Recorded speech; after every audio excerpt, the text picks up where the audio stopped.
Antes de empezar, quería que pensáramos sobre algunas de las cosas que hemos dicho sobre la interpretación literalista de algunos pasajes, en especial los proféticos y el libro del Apocalipsis en concreto, la interpretación literalista y la interpretación simbólica.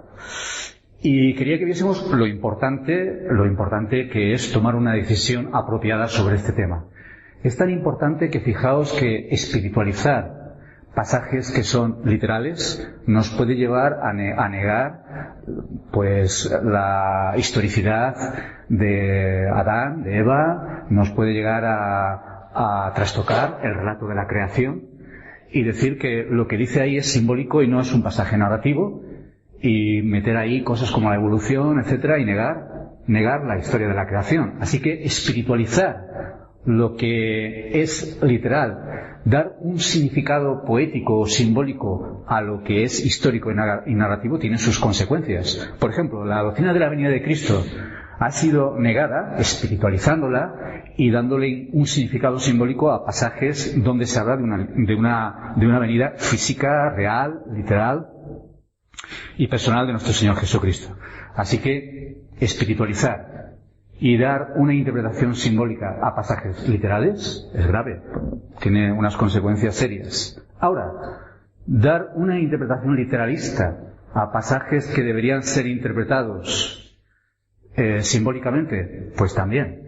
Por ejemplo, dice en el Salmo: bajo sus alas te cubrirá, con sus plumas te cubrirá, dice, y debajo de sus alas estarás seguro, hablando del abrigo del Señor, de su cuidado y de su protección sobre sus hijos y sobre su pueblo. Si lo interpretamos eso literalmente, Dios tiene plumas y Dios tiene alas, lo cual es una barbaridad ridícula. Fijaos que no solamente es ridículo, sino igualmente grave. Cuando Jesús dijo: este es mi cuerpo, esta es mi sangre.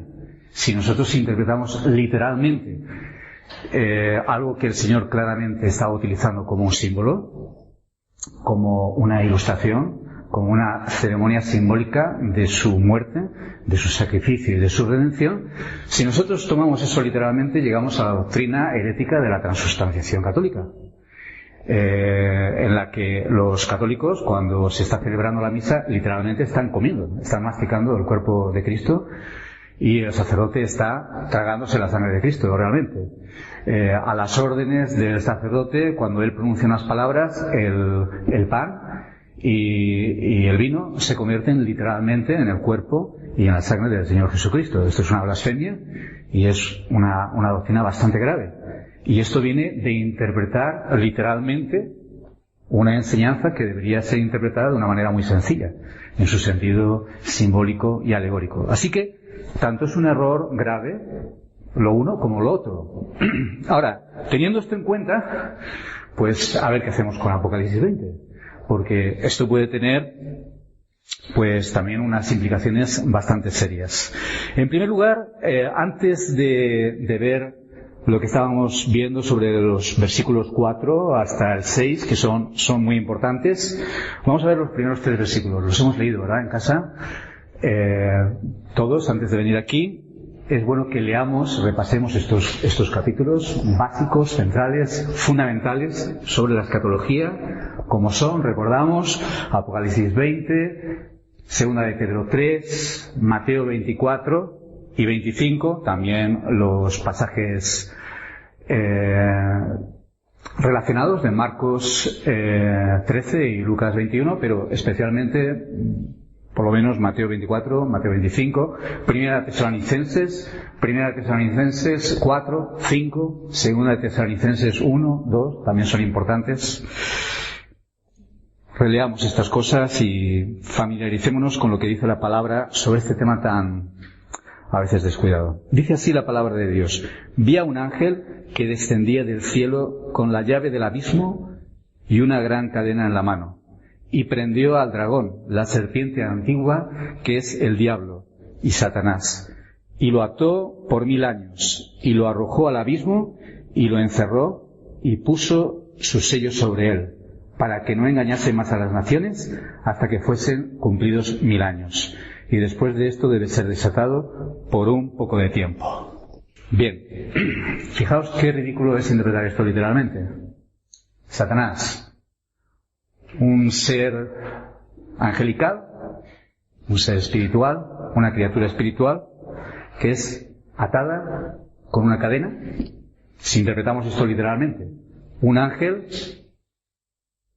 que baja con una llave del cielo, una llave, la llave del abismo, imaginaos una llave muy grande,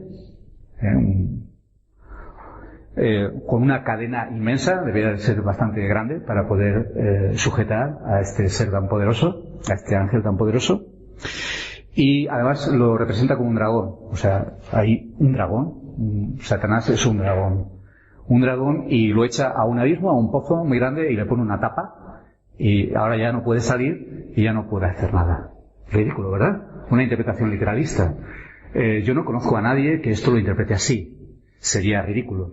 Es lo normal entender que esto es una descripción simbólica de una realidad espiritual. ¿Por qué vamos a interpretar esto simbólicamente y luego no seguir de una manera consecuente, de una manera armónica con este entendimiento, con el resto del pasaje? Pregunto.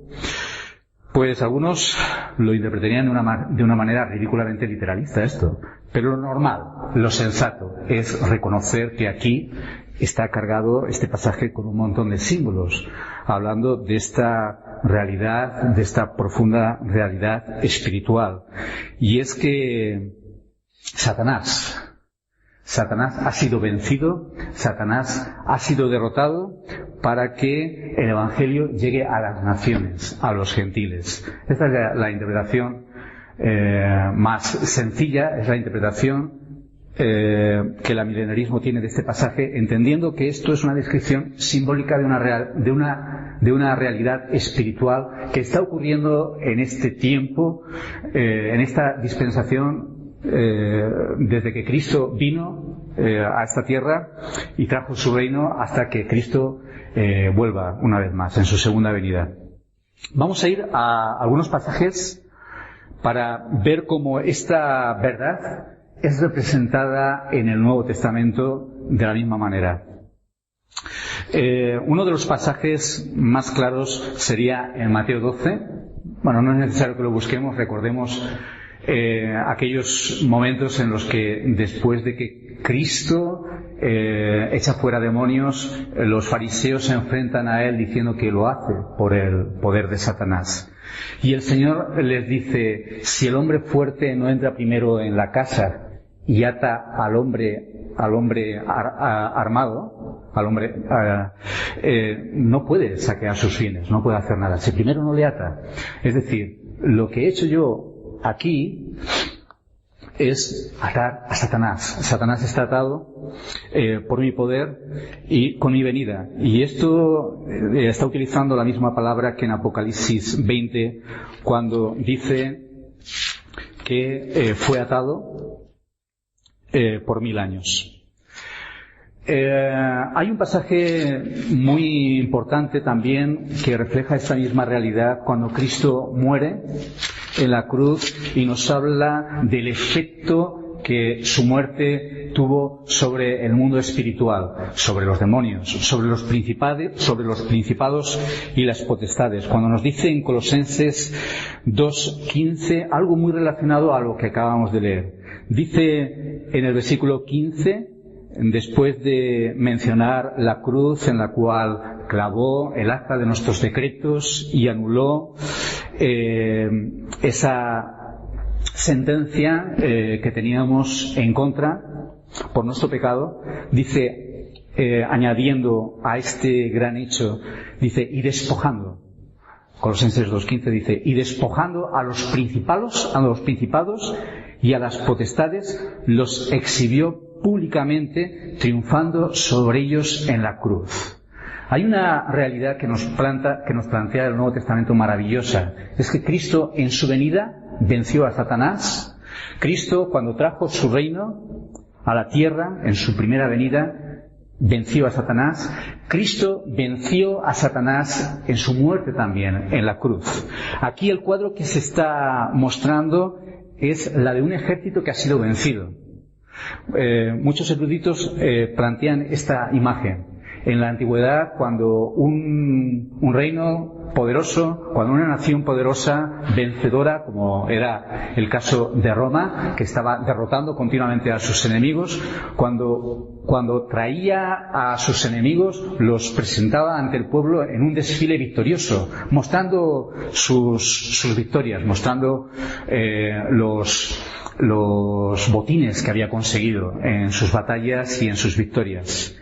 Una exposición de gloria, de su grandeza, de su poder, de su gran victoria y de todo lo que había adquirido.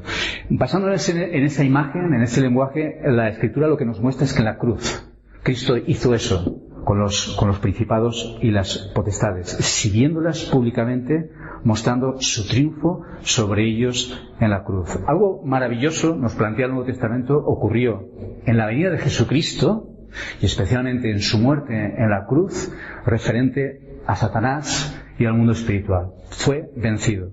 Cuando los discípulos fueron enviados a predicar el Evangelio, ellos vinieron gozosos. Recordamos esto, se nos describe en Lucas 10.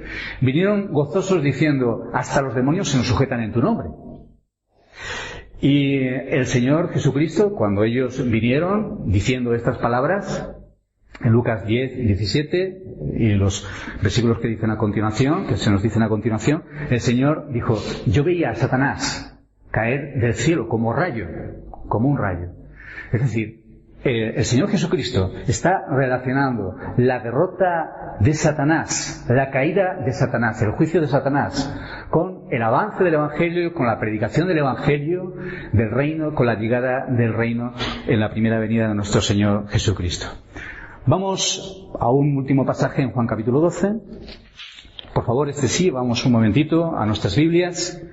En Juan capítulo 12, para que veamos una vez más cómo esto se relaciona de una manera maravillosa con lo que acabamos de leer. Con esta interpretación de lo que la venida de Cristo, la llegada del Evangelio del Reino, la llegada de Cristo y su muerte a nuestro favor, supuso también una derrota de Satanás y el avance del Evangelio en el mundo gentil. Juan capítulo 12, versículo 31 y 32, nos dice así: ahora es el juicio de este mundo. Ahora el príncipe de este mundo será echado fuera. Y yo, si fuere levantado de la tierra, a todos atraeré a mí mismo. En primer lugar, observemos cómo este pasaje está relacionado con la llegada de los griegos, de unos griegos que estaban buscando a Jesús. Unos griegos que eran paganos, unos griegos que pertenecían al mundo gentil. Y estos griegos, bueno, por lo menos que estaban dentro de una cultura no judía. Y estos griegos que se acercan a Cristo están vislumbrando, según las palabras que nos dice el Señor, la llegada del Evangelio también al mundo gentil. Cuando Él dice: y yo, si fuere levantado de la tierra, a todos, no solamente a los judíos, sino también a los gentiles, a todos, sin distinción, atraeré a mí mismo. Fijaos cómo relaciona Cristo su muerte y la llegada del reino con la entrada de los gentiles dentro de su pueblo. Y además, fijaos cómo además relaciona su muerte con la derrota de Satanás. Ahora el príncipe de este mundo será echado fuera. Así que Satanás no solamente será juzgado cuando Él venga, no solamente Satanás será vencido en un futuro, es que Satanás, en otro sentido, ya ha sido vencido, en cierto sentido. No solamente será destruido en aquel tiempo, sino que ya ha caído, en cierto sentido. No debemos entender este pasaje de Apocalipsis 20 y esto que estamos diciendo como que Satanás no puede hacer nada en la actualidad, como que Satanás no envenena las mentes de las gentes, que Satanás no está haciendo su trabajo como adversario de Dios y del pueblo de Dios y de los planes de Dios, porque lo hace.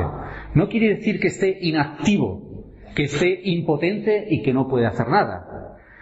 lo que quiere decir es que hay una cierta victoria, grandiosa de Cristo y del Evangelio y del reino sobre el poder satánico, especialmente sobre el mundo gentil, que posibilita el avance de la Iglesia, la protección de la Iglesia, el avance del Evangelio y la verdad del Evangelio, especialmente en el mundo gentil, en todas las naciones, como dice en Apocalipsis 20, de una manera maravillosa y prodigiosa. Aquí lo que debemos de ver con estos pasajes y con este maravilloso párrafo de Apocalipsis 20, este maravilloso pasaje de Apocalipsis 20, es que hay una realidad maravillosa que está ocurriendo en la actualidad, que está ocurriendo desde que Cristo vino a este mundo, desde que la Iglesia surge y desde que el Evangelio está siendo predicado.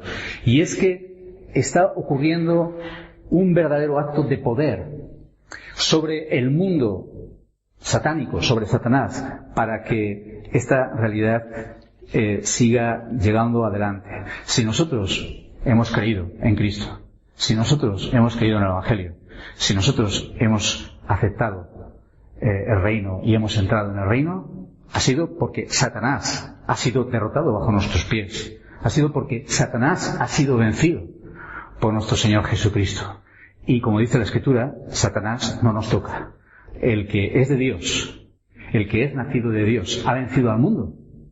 Y el maligno, dice la Escritura, no le toca. Hay un hecho poderoso detrás del Evangelio y del progreso del Evangelio en la actualidad que nos muestra Apocalipsis capítulo 20, desde el versículo 1 hasta el versículo 3. Satanás, en cierto sentido, ha sido atado.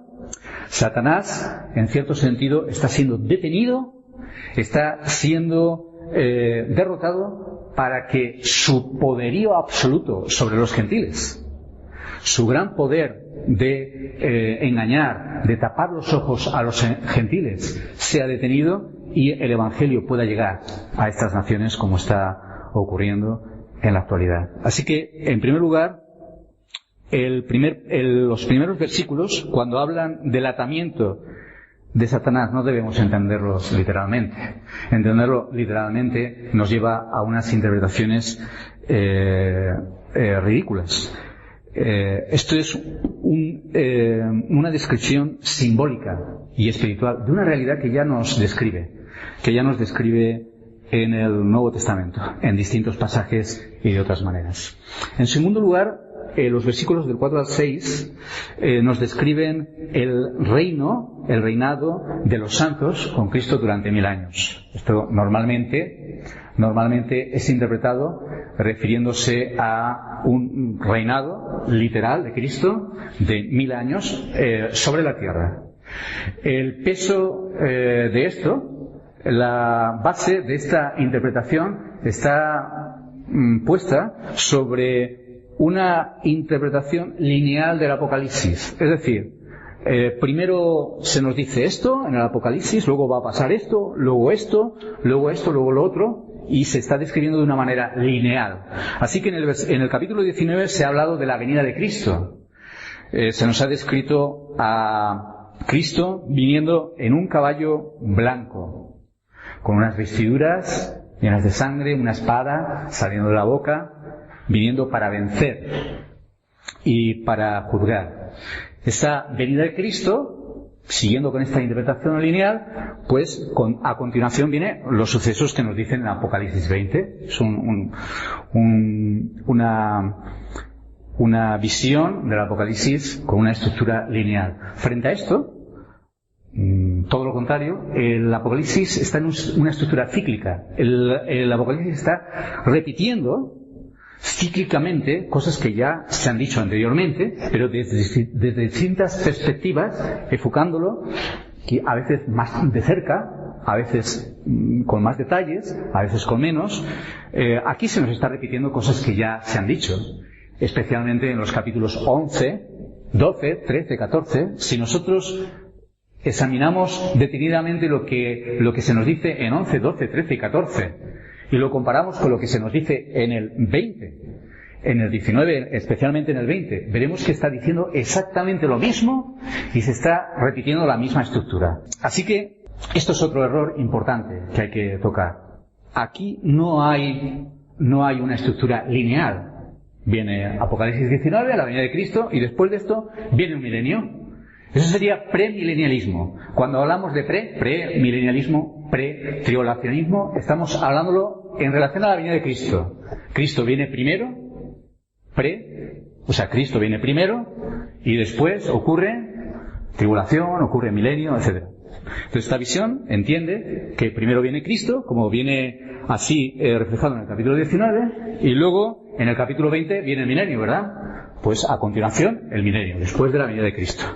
Frente a esto está una visión cíclica del Apocalipsis. Se está repitiendo exactamente lo mismo, pero desde distinta óptica, desde distinta perspectiva y a veces desde un enfoque variado. Así que dice así en los versículos del 4 al 6. Vi tronos. Se sentaron sobre ellos los que recibieron facultad de juzgar. Y vi las almas de los decapitados por causa del testimonio de Jesús y por la palabra de Dios, los que no habían adorado a la bestia ni a su imagen, y los que no recibieron la marca en sus frentes ni en sus manos, y vivieron y reinaron con Cristo 1000 años. Pero los otros muertos no volvieron a vivir hasta que se cumplieron 1000 años. Esta es la primera resurrección. Bienaventurado y santo el que tiene parte en la primera resurrección. La segunda muerte no tiene potestad sobre estos, sino que serán sacerdotes de Dios y de Cristo y reinarán con él 1000 años. Bien, creo que no me va a dar tiempo a exponer todo lo que dice aquí, pero sí para dar algunas pinceladas básicas. En primer lugar, tenemos que darnos cuenta de algo muy importante que no hay que pasar por alto. Es que aquí no se está reflejando un cuadro de la tierra, sino que se está mostrando un cuadro del cielo. Si nosotros miramos cómo se utilizan, dónde aparecen escenas semejantes en el Apocalipsis, cuando se habla de tronos, por ejemplo, siempre es en un escenario celestial, no terrenal. Aquí se nos muestran tronos, donde se sientan aquellos que han muerto por causa de Cristo y se les da facultad para juzgar. En segundo lugar, muy importante, no se está hablando de personas resucitadas. Personas que han resucitado y después de la venida de Jesucristo, como se pretende enseñar desde el punto de vista premilenarista, después de la venida de Cristo han resucitado y ahora se les ha dado las recompensas y en esas recompensas después van y entran en el milenio. No se nos muestra a personas resucitadas. Se nos habla de las almas de los decapitados por causa del testimonio de Jesús. Están en un estado incorpóreo. No han resucitado. No están resucitados. No está hablando de su resurrección. ¿Os acordáis de algo que en una conferencia, una anécdota que nos contó Sujel Michelin, creo que todo el mundo que estuvo allí se acuerda de ella? De aquel hombre que era muy sencillo, aparentemente un hombre rudo, y estaba leyendo el Apocalipsis. Y unos seminaristas se acercan a él, así un poco irónicamente, y dicen: ¿estás entendiendo lo que lees? Y él dice: sí, lo que el Apocalipsis dice es que al final ganaremos. Al final ganaremos. Bien, pues esto es lo que se nos muestra en este pasaje.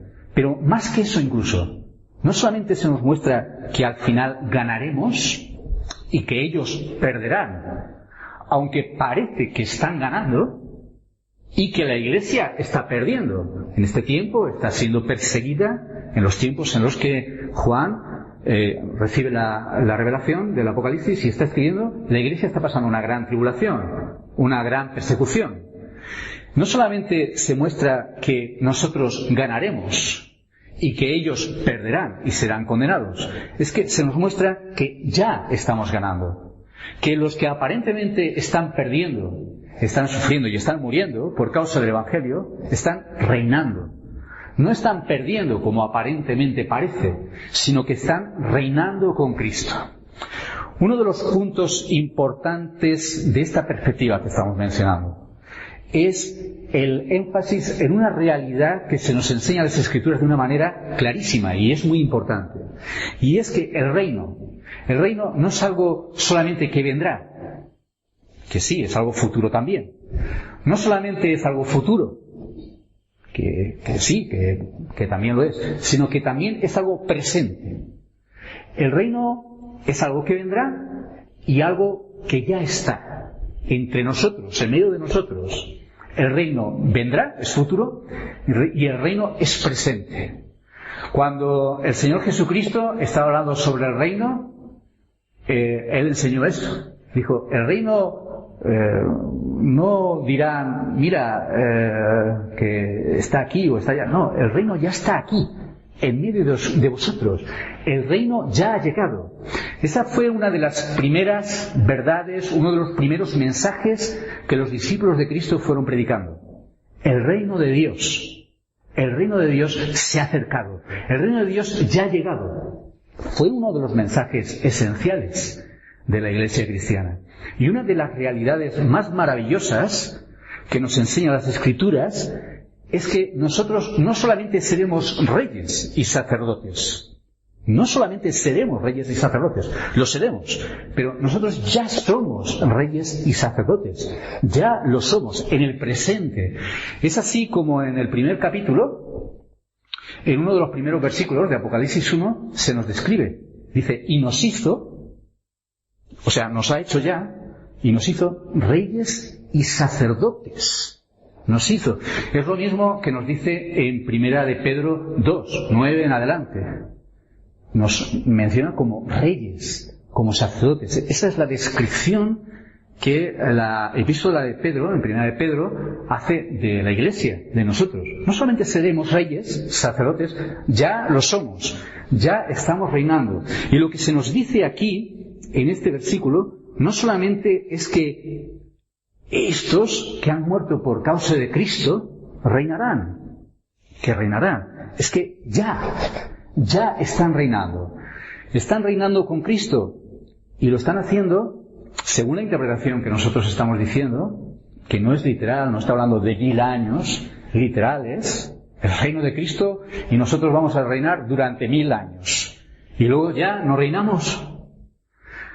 No está hablando de eso, está hablando de este periodo, desde la primera venida de nuestro Señor Jesucristo hasta su segunda venida, donde la Iglesia va a pasar por tribulación, donde la Iglesia va a pasar por 1000 vicisitudes, donde aparentemente, a veces, va a parecer que la Iglesia está perdiendo, que está sufriendo, que el mundo está pisoteando la Iglesia, va a parecer que Satanás está pisoteando la Iglesia, pero no es así.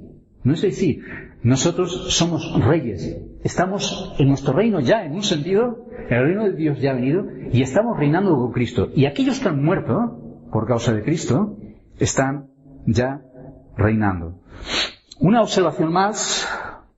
Voy a hacer unas dos pequeñas observaciones más, y dejamos el resto para otro día. Pero fijaos cómo habla de las almas de los decapitados. Las almas de los decapitados por causa del testimonio de Jesús y por la palabra de Dios. Y describe a estos no solamente como los que recibieron la facultad de juzgar. Es decir, ellos ya se les ha dado esta facultad de juzgar. Ya se han sentado en tronos, ya han recibido esta herencia. Supuestamente, según la perspectiva premilenarista, ellos ya deberían no solamente haber sido juzgados, sino también deberían haber sido resucitados. Pero no, se dice las almas de los decapitados, por causa del testimonio de Jesús y por la palabra de Dios, los describe, y además dice que son además los que no habían adorado a la bestia ni a su imagen, los que no recibieron la marca en sus frentes ni en sus manos. No es necesario abundar sobre las barbaridades ridículas que se dicen hoy en día por una interpretación literalista de esto de la marca en la frente y en las manos. O sea, no es necesario demostrarlo. Pero hay abundancia de necedad y de ridiculez de interpretaciones sobre este tema. Mientras que interpretado de una manera espiritual es sencilla. Pero bueno, fijaos que se habla de las almas de los decapitados. Si interpretamos esto ridículamente, literalmente, entonces solamente son las almas de los que han sido decapitados. Es decir, los que han muerto han sido mártires de otra manera. Es que no están contemplados en este pasaje. Es más, aquellos que no han sufrido martirio no están heredando ese reino, no están reinando con Cristo durante 1000 años. No, está enfocándose. El autor de Apocalipsis y el mensaje del Señor Jesucristo está enfocándose en este cuadro de sufrimiento y mostrando cómo en medio de ese sufrimiento, como hemos dicho, Cristo está venciendo, la Iglesia está venciendo y nosotros estamos reinando con Cristo 1000 años.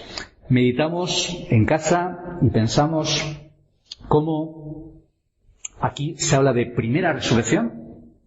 Próximo día entraremos un poquito más en detalle sobre cómo esto, qué significa primera resurrección, cómo es que, fijaos que no se habla de segunda resurrección. Veremos esto relacionado con segunda muerte, vemos que tampoco se menciona primera muerte. Y, por favor, leamos en casa, meditemos sobre esto y miremos Juan 5. Juan 5, especialmente desde el versículo 24 hacia adelante, para que veamos la relación que este pasaje tiene con la enseñanza ya dada por nuestro Señor Jesucristo. Cuando nos dice en Juan capítulo 5, desde el versículo 24, especialmente hasta el 29, cuando nos dice que todos en los sepulcros oirán su voz. Pero al mismo tiempo nos dice previamente que los muertos oirán la voz del Hijo de Dios y los que la oyeren vivirán. Si nosotros interpretamos esto literalmente, nos encontramos con otro problema. Es que habla el texto y enseña dos resurrecciones. Cuando la Escritura en todo el Nuevo Testamento, también en el Antiguo Testamento, habla de una sola resurrección que ocurrirá en el momento de la venida de nuestro Señor Jesucristo, tanto de justos como de injustos. Qué importante es tener una interpretación correcta. A veces tenemos que interpretarlo simbólicamente, a veces tenemos que interpretarlo literalmente. Que el Señor nos ayude en esto, o podemos llegar a decir verdaderas barbaridades.